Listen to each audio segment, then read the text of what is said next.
मैसूर टीपू सुल्तान ने अपने वतन की हिफाजत करते हुए अपनी जान की कुर्बानी दे दी थी।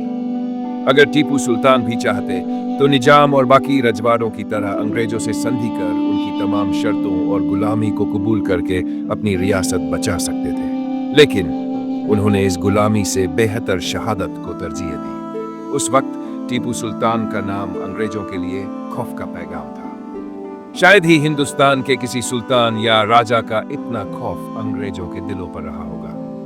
टीपू सुल्तान ने उस वक्त अंग्रेजों की नींद हराम कर दी थी, जिस वक्त हिंदुस्तान के ज्यादातर नवाब और राजे रजवाड़े अपनी हुकूमत और वजूद बचाने के लिए अंग्रेजों की चौखट पर नाक रगड़ रहे थे। जिस दिन सुल्तान टीपू शहीद हुए, उस दिन ब्रिटेन में जश्न मनाया गया। लंदन के नामवर अदीबों और फनकारों ने इस जश्न में शिरकत की।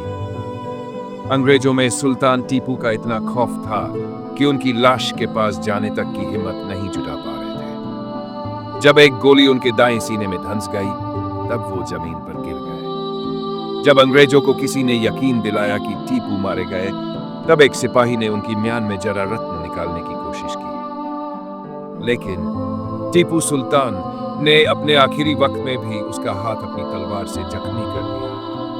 इसी तरह जब एक फौजी ने उन्हें तलवार से मारना चाहा, तो मौत के दहाने पर खड़े टीपू सुल्तान ने उस फौजी के सर पर इतना जबरदस्त वार किया कि वह वहीं ढेर हो गया। जब टीपू सुल्तान शहीद हो गए, तब गवर्नर जनरल ने कहा था, आज से मुकम्मल हिंदुस्तान हमारा है। सोचिए, अंग्रेजों के लिए टीपू सुल्तान की मौत की खुशी का अंदाजा इस बात से भी लगाया जा सकता है कि विकी कॉलिंस की मशहूर नोवेल द मूनस्टोन के शुरुआती सीन में टीपू सुल्तान की दारुल सल्तनत श्रीरंगपट्टनम की लूटपाट और घेराबंदी को दिखाया गया है। शायद ही किसी हुक्मरान ने अंग्रेजों से इस तरह लोहा लेने की जुर्रत की होगी। लड़ाई के आखिरी वक्त में टीपू के बॉडीगार्ड राजा खान ने उनसे कहा, आप अंग्रेजों को अपनी पहचान बता दे, वो आप पर रहम खाएंगे। लेकिन उस मर्दे मुजाहिद ने जो अल्फाज कहे, वो तारीख में अमर हो गए। शेर की एक दिन की जिंदगी